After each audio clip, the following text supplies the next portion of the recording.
He's so nice, the cufflinks. And that guy's got a great lid, bro. I think that's his hair. Nice. Because I was staring at that lid. Yeah. Because you want it to be like a geranium on his head, like the Jerry Jones geranium. He looks like Waylon Flowers and Madam. Yeah. He's got a fucking chin strap and Big D. But Vin Scully, I think he's just got that tight lid on him, bro. Yeah. Maybe he's got some pieces here and there, but it looks good and you don't notice. And he's so kind and amazing. And he talks to you, Larson, like he talks in real life. He goes, "Where do you call home, Jay?" And I go, "I live in the Palisades." He goes, I forget his wife's name, so I'll make it up. He goes, "My wife Dottie and I lived in the Palisades for over 30 years. But now we have 14 grandchildren. We're in Hidden Hills. But now if the grandchildren are grown and out of the house, we would love to move back to the Palisades. Such a beautiful place to live. Great ocean air. And if I did move back, my friend, you and I would be neighbors." I was like, Dude, that is amazing. And none of it forced, none of it bullshit. He's that kind all the time. He signs a photo that we took together. Oh, man. And on the photo he writes, "Dear JJ." He wrote JJ. Mm-hmm. Like Only people that know me my whole life. Like it's this weird, John Jr. I've always JJ. Like Corey will call me JJ. My wife will call me JJ. Mm-hmm. Like Sickler. Like, people that know me the most, my closest, or people that know me the longest. Kids from high school, the wrestling team, JJ.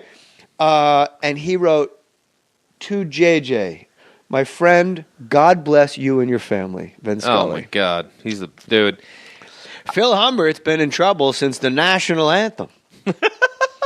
Billingsley threw 18 pitches in the first inning, and friends, he's up to his elbows in alligators here in the second." I heard him one day. He goes, "Milton Bradley, 2-2 count, grew up in South Detroit, didn't have a good relationship with his mother. It's not my business. I won't get into it." It's like, you just got into it, Vinny. I love, there's who's the center fielder for the Sox, little guy? Ellsbury? Yeah, Jacoby Ellsbury had like a 19, something absurd where you just can't keep going, fouled back again, Our friends at United Airlines, like you run out of stuff, especially since you've been doing it since 52. Yeah, man. And Ellsbury had like a ridiculous, like, it was an interleague game, obviously, like an actual 16 pitch at bat. Yeah. And in between like foul ball 14 and 15, he goes, "Jacoby Ellsbury raised on a Navajo Indian reservation." Fouled again. Yeah, he's so... And I'm like, how does that not in the show notes of every game that's ever been played of the Red Sox? You know why? Because every other team has such dog shit announcers. The Yankees, the most proud the Yankees are the Yankees, and I hate them. However, they're the Yankees. It's IBM, it's Pepsi. They're the number one thing in the world. They're the best. Yep. And you got John Sterling, and you have a Boston woman. "Oh, goodness gracious, John. Roger Clemens is standing up in George Steinbrenner's box. Jorge Posada. I've never seen that." Like, that's the announcer for the Yankees? Yeah, it's crazy. What happened to Phil Rizzuto and Frank Messer and Bill Messer and Frank White? These guys were you Huckleberry. The franchise is just falling apart. You know what I mean? It's just not And what the it Sox was. got good guys. Jerry Remy, I dig a lot. Jerry Remy's awesome. All I want from my announcers, I need you to be biased for the team you're calling for. 100%. I need you to go, "That's a terrible call." I need you to tell me with my eyes that I saw a terrible call. Yeah, I don't want you to course. go, "Well, referee Jim Humphreys obviously didn't see it that way." Like, go, "That's a bad..." Jerry Remy will go like, "That's a bad, terrible call. That's a horrible call by Jeffries. He was safe. Half his foot's on the bag by the time the ball even gets to the glove. That's a terrible call." That's a pretty good Remy right there. Well, it's just a Chow accent. You guys all are Yeah, but filthy you're and sound... dragging it out a little at the no, end. sir. You guys sound ridiculous. Come on. And Max Kellerman's telling me, who's really good is Ken Singleton. He does the Yankee games. I go, yeah, he's good because he's sitting between John Sterling and Susan Waldman. Yeah. Aunt Christie would be amazing. What was his whole deal? You guys did the whole game? Wasn't it like aired later or something like that? Yeah, they chop it up and they're going to put it up on the net someplace. I'll tweet when it comes out. Oh, okay. And keep sending me your tweets of stuff that you buy through Amazon on jmohr.com. And hey, listen to the Crab Feast. I tweeted about you and Sickler. Jay Larson and Ryan Sickler are two of the most relentless storytellers I have ever heard in my life. You guys never run out of stories, except for today. You kind of pulled up. How does anyone keep up?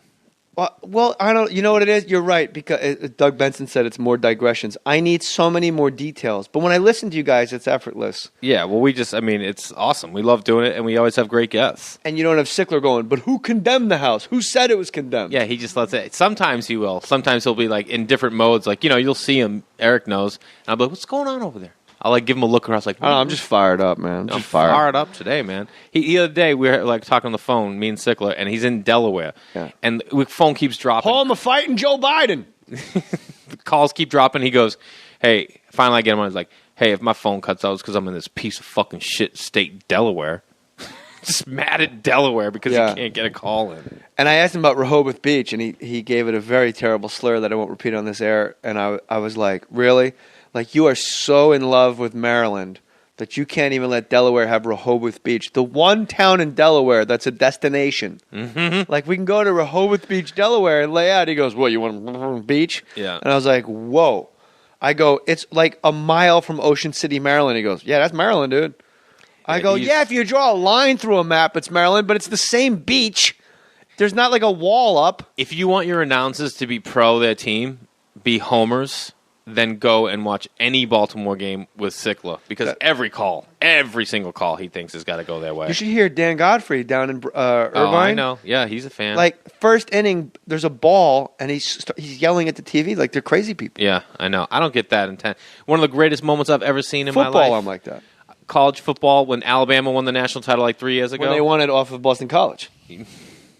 3 years ago, I'm watching with this guy who's like, like some fans are just, they hate their team, but they love their team. He's wearing, Jets fans. Yeah, he's wearing an Alabama shirt, Alabama hat. Alabama's winning the whole game. He's like, I'm telling you right now, they're going to lose this game. They're going to lose this game. I'm like, Rick, what about right now, man? They're up in the third. He's like, they're going to find a way to lose this game, I'm telling you. Dude, they're winning by 17 with 2 minutes left. I go, it looks like we're going to win this. He goes, don't say anything yet, man. They're going to find a way to lose. They won the game. He wasn't even celebrating that much. And I go, Rick, where's your theory, bro? I go, they won. And he goes, let me tell you something. I guarantee you rewind that game and watch it again, they lose. And I was like, that's genius, bro. Cynic. I'm a Jets fan, so we love and hate our team all at the same time. I hate your team. I love your team. You should. It's a great team. You're a Patriots fan? Yeah. It's the best run franchise in the history of all sports. All sports, and the greatest owner in all sports. The greatest coach of all time, in my opinion. And people go, he fucking cheated. Great, he cheated. He got caught. He paid $500,000, and they won by a field goal by cheating. Here's the thing with Belichick. All of a sudden he realizes, I have no wide receivers, and I have way too many tight ends. You know what I'm going to do? I'm going to line up in a bunch formation, a 4 tight end, 1 running back formation, and all 4 tight ends are going to run fucking fly routes. Yeah. And that's how we discovered Gronkowski and Hernandez, because everyone goes, oh, they're going to run the ball because all these tight ends are on the field. No, they're running deep. So you got a 5'10", 210-pound Darrelle Revis draped all over a 6'8" beast. Gronkowski was a beast. And then you know what he does? He goes, oh, yeah, that team that beats us in the Super Bowl the last 2 times, why don't we go take their tight end who they just put on injury reserve that no one thought anyone else would pick up, and we just, for a year? Yeah, it's sit for a year. No big deal. I don't know who you're talking about. We just picked up, who was the tight end for the Giants last year? Look, don't be the Alabama guy. Don't spin the Giants beating you in the Super Bowl as like, but you got over on them because you got their tight end. I never said we got over. It was a deal. It was a big deal. Like, hey, let me tell you something. That team that beat us 2 times in the Super Bowl, well, guess what? We got their tight end. I'm not bragging about that. You just not did. Even close. I'm just saying that's what we did. I'm just saying that's what Belichick did. That's how we roll. You beat us in the Super Bowl, we take you tight. You know what? What I'm saying is it's just like Red Auerbach drafting Larry Bird, bro. Let me tell you something. You beat me in the Super Bowl, I take your 6th offensive lineman. That's just how I do it. That's just how I do it. You want that trophy? Take it, bro. You can have the trophy because I got a tight end, dude. Who's on our practice squad, bro? You don't need Who's on our practice squad? Every Jet that ever gets cut. Danny Woodhead. Took all of our players. Yeah. How about Danny Woodhead? When the Jets were on Hard Knocks, they had to keep either John Connor, Jake Ballard. Mm-hmm. Yeah, that really going to turn the whole franchise around. He wasn't a stud for them last year. I'm not saying he wasn't a stud, but I'm saying you have Gronkowski. Don't act like adding another tight end. When do you get a defensive line, and when do you get a corner? Well, let's just see what happens. Let's just see what place we fall into this year. I'm guessing first. I'm going to say 13-3. I think that's very safe. They also have the easiest schedule in the league this year, which I'm not proud of, but I'll take it. I'll take it. They might go undefeated. The Jets suck. The Jets suck so bad. Your coach sucks. He's a douche. I love Tebow. I love Tebow, too. I love Tebow. But I would love him a lot more if they taught him how to play free safety. Free safety? Scott Frost, quarterback in Nebraska, played safety for 11 years in the NFL. I remember. So if Tim Tebow could play safety, it'd be the pickup of all time. And don't tell me Tim Tebow can't tackle somebody. There's no way that kid doesn't. Don't you tell me Tim Tebow can't tackle. No, I'm just saying like he's a runner. He's a beast. He obviously doesn't mind contact. My only problem with Tebow, I just don't see the passion. You know what I mean? I just don't see the passion. It is an interesting setup. Like Tim Tebow now is on the the kickoff team, the punt team. Really? You don't know this? No. So I was on Rich Eisen's podcast, and he was grilling me about Tebow. I go, look, if he could play safety next to LaRon Landry and just play center field, it'll be the steal of all time. For like $1 million, if you could teach this kid to play safety and hit, it'll be incredible. And he's like, that'll never happen. I go, let me tell you something. If you want New York to stand on its ear for Tim Tebow, you line him up at the gunner position on the opening kickoff on opening day of the New York Jets season. And even if he doesn't make the tackle, him running down and blowing someone up out of their cleats, jogging off the field, he gets a standing ovation. That's all you need to do in New York is just show that you can put your nose in the pile. And Boston, too. So here's the thing. He's on the punt team. He's the guy that stands like the last line, like the punter, and then like 4 feet away is Tebow. So they can use him in tricks and stuff. I was like, this is bullshit. This is stupid. You don't have a guy in your team for $1 million eating up the salary cap to stand next to the punter 6 times a game. Well, let's face it, it's the Jets 8 times a game. But here's the thing. I figured this out like yesterday.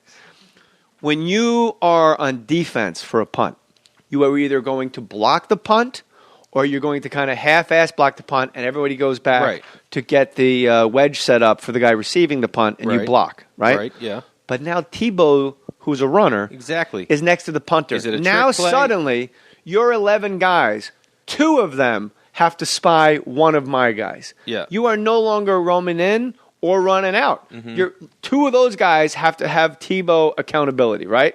So it's kind of brilliant. So that's 2 guys that are not running downfield blowing people up on a punt return. Are you just trying to tell me that Rex Ryan's brilliant right now? No, Rex Ryan's not brilliant. He's all bravado. As a defensive coordinator, he's a great head coach. It's not even bravado. It's fucking hot air. The guy's a fucking idiot. He's not. He's certainly not an idiot.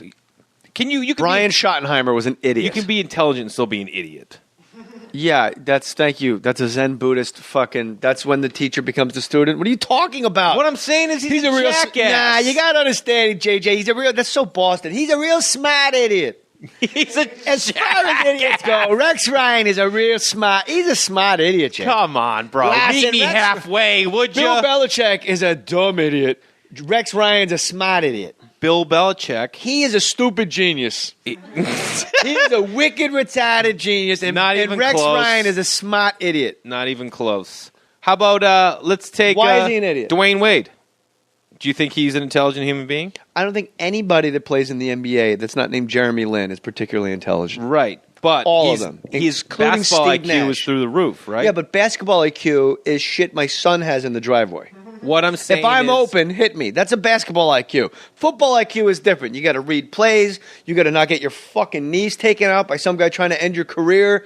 Is it a run? Is it a pass? I made a mistake. How do I recoup? Rex Ryan is like a maitre d' in Little Italy trying to get people to eat at his restaurant. That's what he is. And the food sucks. That's what he is. Hey, there's all that guy trying to get everyone in. That's who he is. And his team sucks. I think Brian Schottenheimer sucked far worse than any member of the Jets Belichick would take the Jets to the title game. No, he wouldn't.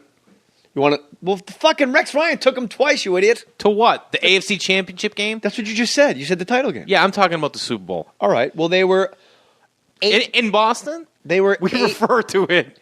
You know what I mean? Because that's where we're at. That's where we're at. Rex Ryan had the Jets 6.5 minutes from the Super Bowl, and then Peyton Manning just went, oh, you know what? We'll go 4 receivers, and I'll pick on the fucking worst corner in the field. Yeah. Pierre Garcon will go over the 5'8" nickelback. I will say this. Don't think I just, Pats or something I just jumped on. I was there when we had Steve Grogan. Bro. Let me tell you about Steve Grogan. He's retarded. He's wicked retarded, wicked pisser, and he is smart dumb. Dude. You actually said he's a smart, intelligent. You said he's a dumb, smart guy. I said maybe he's an intelligent idiot. Here's the thing about the Jets. Let's say Belichick is coaching the Jets right now. Okay. Best case scenario, 10-6. I was going to say 11-5. They're not good players. Bart Scott, the best player on the team, lines up 15 yards from the ball. Yeah. Darrelle Revis. The second best player on the team is David Harris, a middle linebacker. Those are your two best guys. Would you agree? Yeah. I'll give you that. Maybe Nick Mangold is up there. I mean, when you're starting to name dudes on the line as your best players, Well, center is pretty important. it But is I'm just important. saying, When your quarterback but sucks. when you he doesn't. We'll see how he does Sanchez? We'll see how he does without Brian Schottenheimer. When it's 3rd and 8, I don't want a 4-receiver set and everybody running 5 yards. Like, you didn't trick anybody. Schottenheimer